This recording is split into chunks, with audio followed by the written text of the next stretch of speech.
ऊपर हमने बात करी थी, जिसमें हमने एबीसी रूल के बारे में बात करी थी। आज है टूल नंबर 2।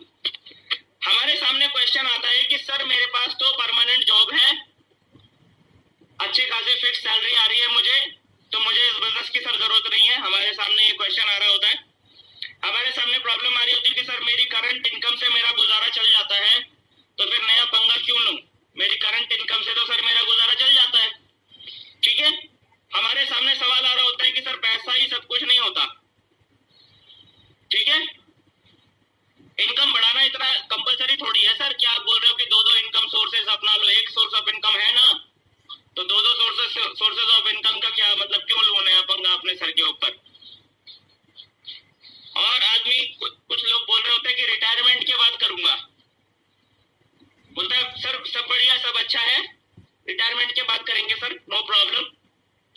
ठीक है, पहले मैं अच्छे से अपनी जॉब कर लूं, अभी तो जॉब से काम चल ही रहा है।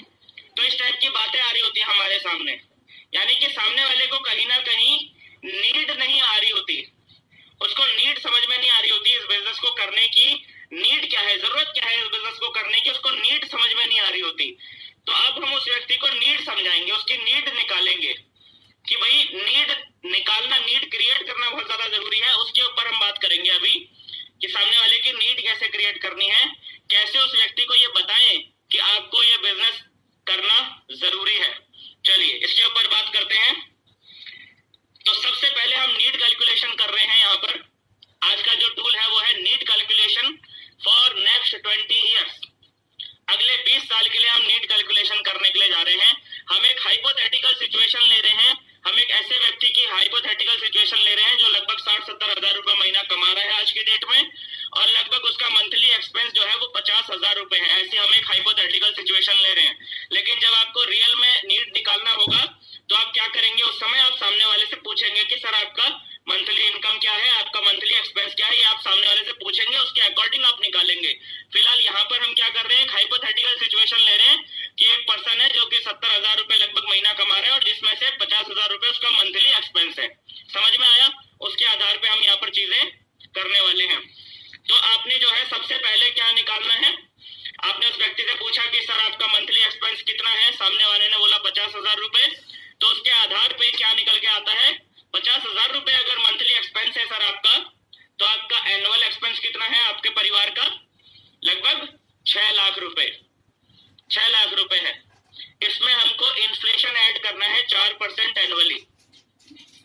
ठीक है, समझ में आया पहला पॉइंट? हमने सामने वाले से पूछना है सर आपका मंथली एक्सपेंस कितना है, सामने वाले ने बोला सर 50,000 रुपए। ये मेरे फैमिली का आज की डेट में, मेरा हर महीने जो है फैमिली में, हमारी फैमिली में 50,000 रुपए महीने का खर्च होता ही होता है। बहुत अच्छा सर, यानी कि एक साल का हो गया 6 lakh.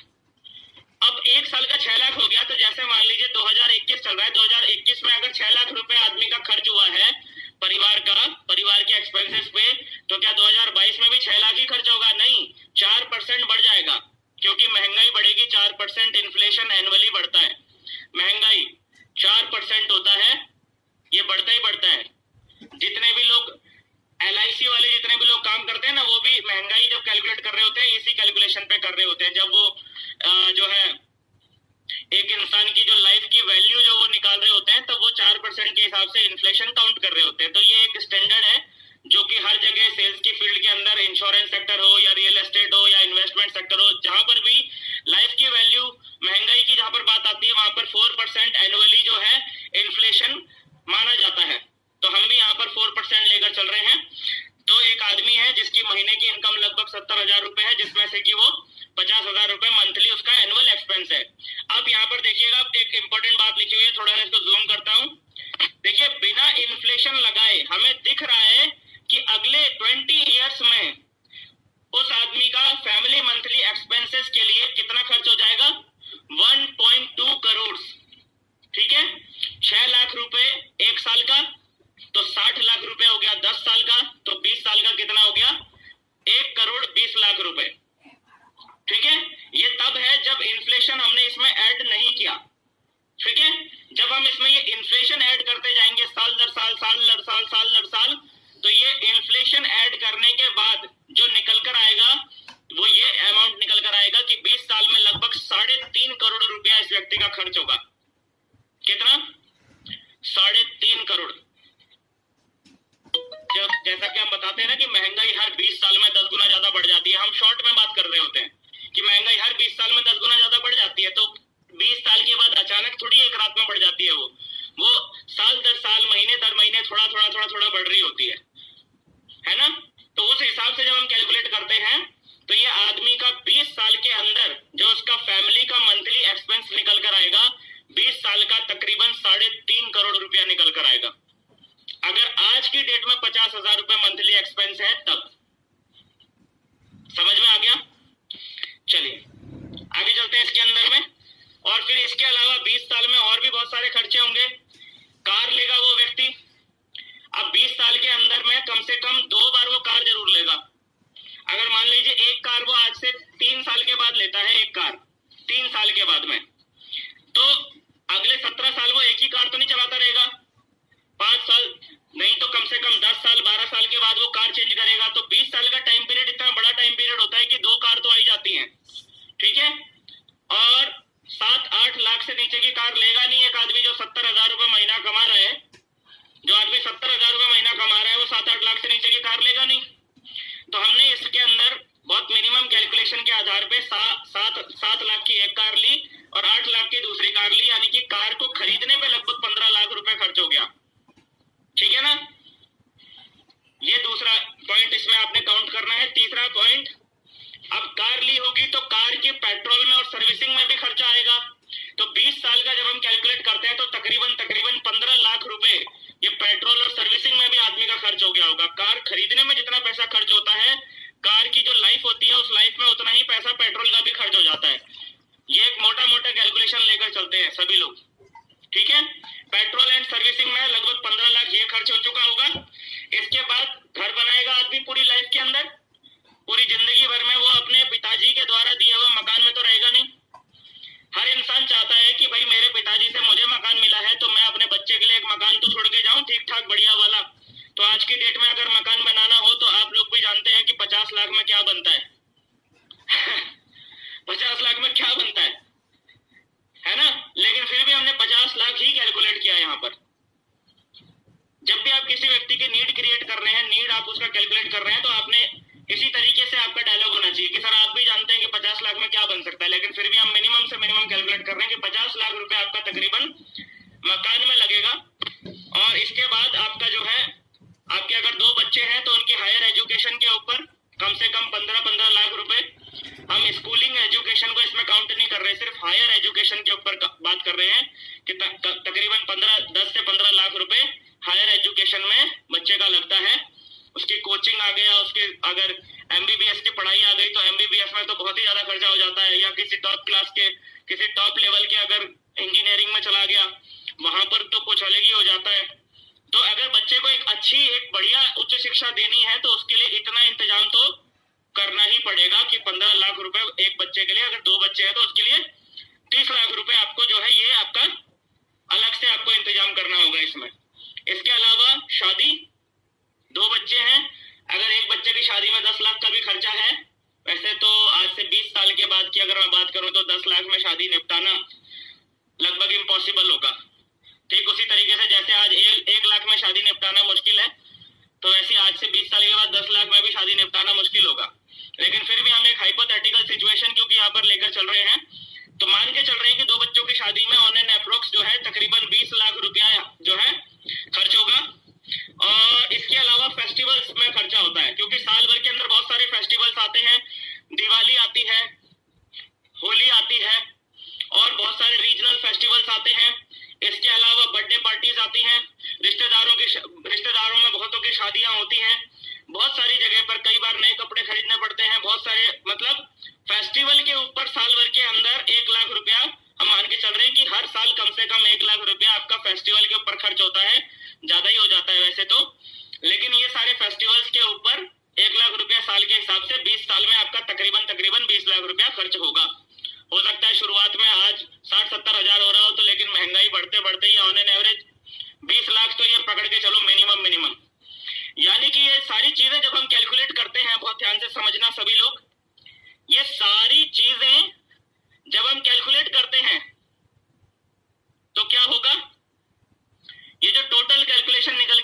3.5 crore plus 15 lakh plus 15 lakh plus 50 lakh plus 30 lakh plus 20 lakh plus 20 lakh, ये टोटल जो कैलकुलेशन निकल कर आएगी, ये निकल कर आती है तकरीबन 5 करोड़ रुपए की जरूरत पड़ने वाली है। तकरीबन 5 करोड़ मिनिमम से मिनिमम, यानी कि अगले 20 साल के अंदर 5 करोड़ रुपए की नीड है, जरूरत है। इतना तो चाहिए ही चाहिए। अब जो आदमी 70,000 रुपए महीना कमा रहा है, आप उसको कैलकुलेट करके देखिए कि सर आपके पास ये इनकम आ रही है आज की डेट में, ये 70,000 रुपए को अगर हम जोड़ दें तो कितना निकल कर आता है? साल का 8,40,000, साल का 8,40,000 यानी कि 10 साल का 84 लाख, यानी कि 20 साल का 1 करोड़ 68 लाख। 20 साल में 1 करोड़ 68 लाख तब है जब आपका 20 साल में कोई भी इंक्रीमेंट नहीं लगा। समझ रहे हैं? इंक्रीमेंट बिना लगे हुए, लेकिन ऐसा थोड़ी कि इंक्रीमेंट नहीं लगेगा। फिर एक हेल्थ इंश्योरेंस भी लेना होता है, हेल्थ इंश्योरेंस वाला तो यहाँ पर छोड़ ही दिया मैंने, है ना। 20 साल में तकरीबन आप ये मान के चलिए कि घर के अंदर अगर 4 सदस्य हैं और चारों सदस्यों का अगर 10-10 हजार का हेल्थ इंश्योरेंस है साल का, तो 20 साल का तकरीबन ये 10 लाख रुपया ये लगने वाला है हेल्थ इंश्योरेंस का। ठीक है, इसको स्किप भी कर सकते हैं, इसको इंक्लूड भी कर सकते हैं, लेकिन आपने इंक्लूड करना है। ठीक है, तो अब नीड कैलकुलेशन में अगले 20 साल में कम से कम 5 करोड़ रुपए की जरूरत पड़ेगी। ठीक है, अब अगर पर्सन की 70,000 पर मंथ भी अर्न कर रहा है, तो यानी कि 8.4 लाख एनुअल इनकम हुई, तो 20 साल में बिना इंक्रीमेंट के उस व्यक्ति की टोटल इनकम कितनी होगी? 1.68 करोड़। और इंक्रीमेंट अगर लगा दिया जाए तो कितनी इनकम होगी? इंक्रीमेंट लगाकर इसका डबल वो व्यक्ति कमा लेगा। धीरे धीरे इंक्रीमेंट लगेगा ना, थोड़ा थोड़ा इंक्रीमेंट लगते हुए उस व्यक्ति का जो इनकम होगी वो लगभग डबल कमा चुका होगा। अगर बिना इंक्रीमेंट के 1.68 करोड़ है, तो इंक्रीमेंट लगाने के बाद उस व्यक्ति की जो टोटल इनकम बनेगी 20 साल के अंदर, वो तकरीबन 3.36 करोड़ बनेगी। इनकम 3.36 करोड़। अब यहां पर क्या है, अब देखिएगा, यानी ये स्पष्ट है कि सिर्फ जॉब करते रहने से, यानी ये स्पष्ट है कि सिर्फ जॉब करते रहने से आने वाले 20 सालों में बेसिक मंथली एक्सपेंसेस तक कवर करना मुश्किल हो जाएगा। समझ में आ गया? क्योंकि बेसिक मंथली एक्सपेंसेस कितने निकल कर आए? 3.5 करोड़ निकल कर आए। बेसिक मंथली एक्सपेंसेस पे 3.5 करोड़ रुपए खर्च हुआ, और आदमी का इंक्रीमेंट लगने के बाद भी इनकम कितनी बन रही है? लगभग 3 करोड़ 36 लाख रुपए। ठीक है, यानी तभी ये बोला गया कि यानी ये स्पष्ट है कि सिर्फ जॉब करते रहने से आने वाले 20 सालों में बेसिक मंथली एक्सपेंसेस तक कवर करना मुश्किल है।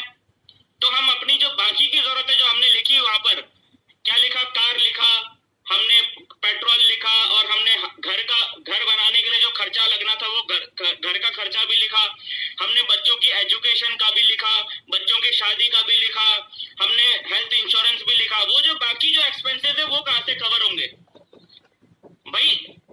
इतने इनकम से जो सैलरी पे हम आज काम कर रहे हैं, इंक्रीमेंट लगाने के बाद भी आज से 20 साल के बाद की जो स्थिति है वो ऐसी समझ में आ रही है कि भाई मंथली डेली एक्सपेंसेस तक कवर करना मुश्किल है, तो फिर बाकी की जरूरतों को कैसे पूरा कर पाएंगे? गैप आ गया ना।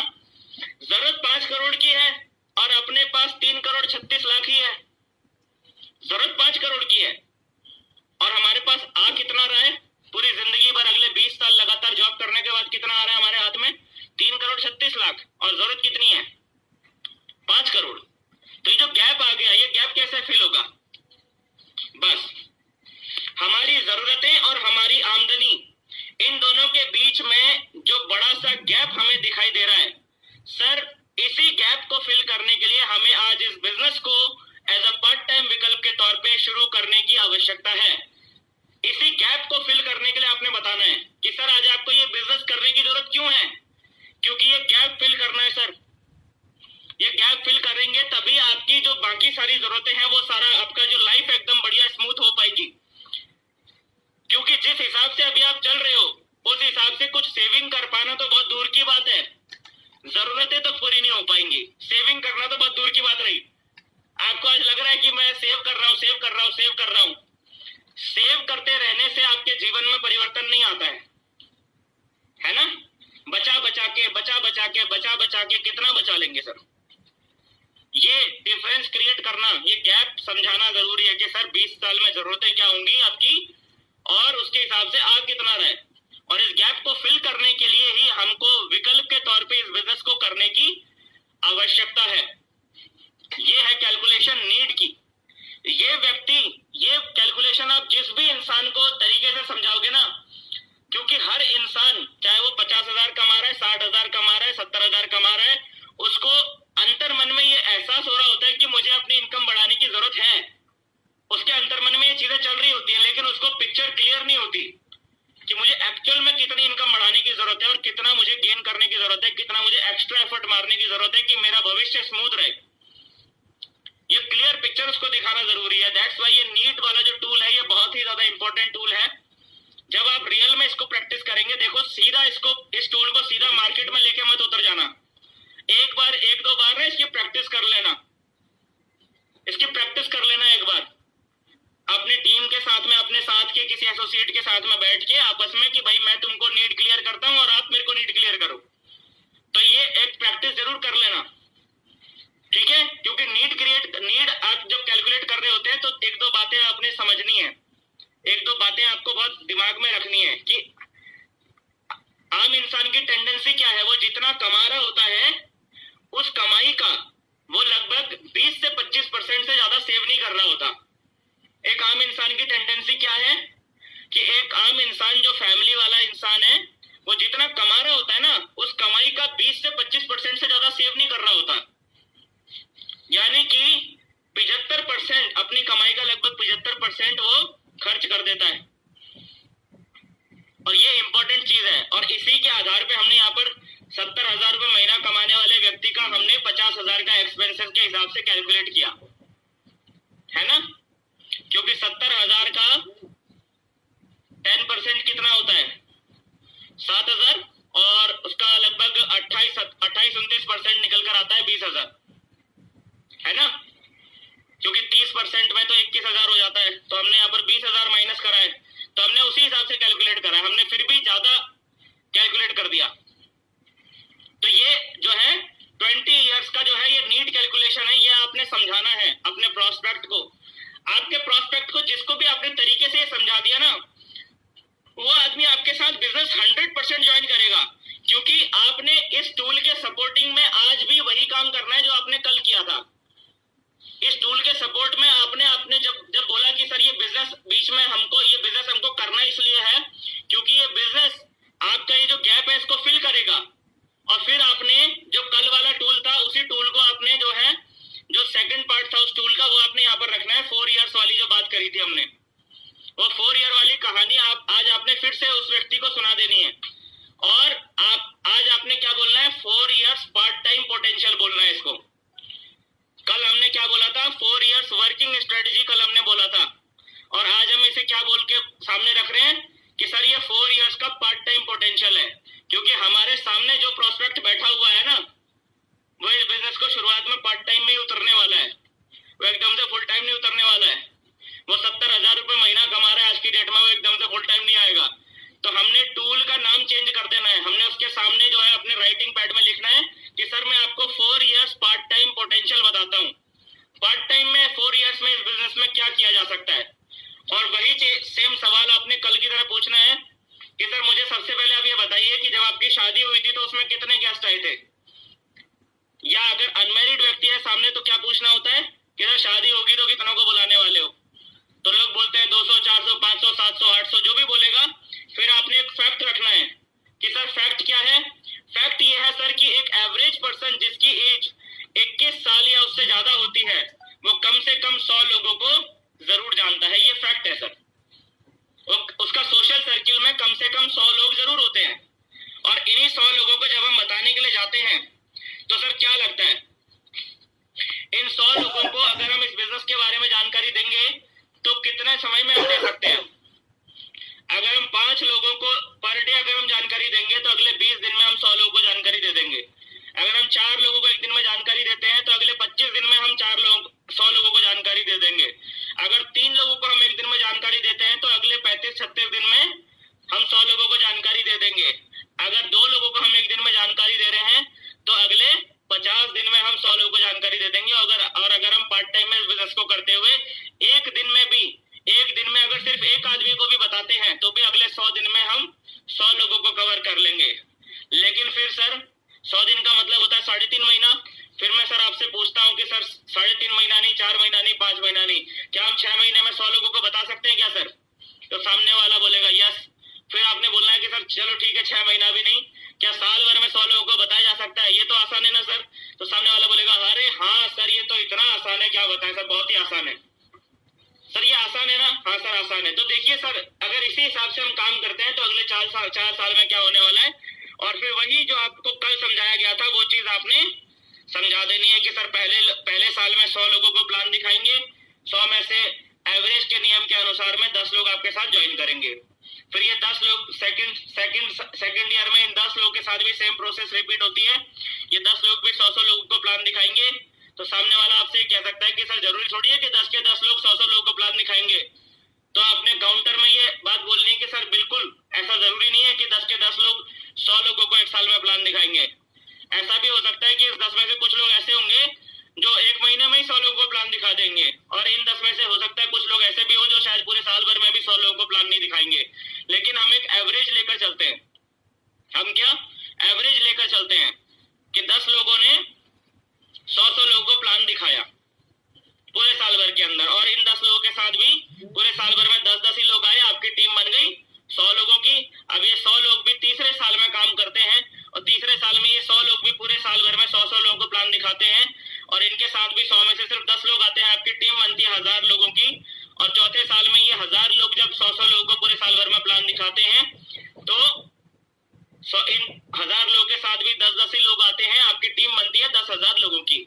और 10,000 लोगों की टीम पर जब आपकी इस बिजनेस से बन जाती है तो आपकी यहाँ से टोटल इनकम इतनी आपकी टोटल इनकम यहाँ से बनती है, और आपकी मंथली इनकम उस समय इस बिजनेस से इतनी पहुंच जाती है, जिससे कि आपको यहाँ से ऐसी इनकम आने लग जाएगी कि आपका सिर्फ ये गैप ही फिल नहीं होगा, बल्कि आपके पास इतनी ज्यादा इनकम आ जाएगी कि ये गैप फिल होने के बाद भी आपके पास में बहुत सारा पैसा, ढेर सारा पैसा, अपने जो रिटायर्ड लाइफ है उसको अच्छे से एंजॉय करने के लिए आपके पास ढेर सारा पैसा मौजूद रहेगा। ये आपको समझाना है। So this is tool. ये टूल क्लियर हुआ आप लोगों को? ये समझ में आया कैसे समझाना है? ये क्लियर हो गया क्या सर?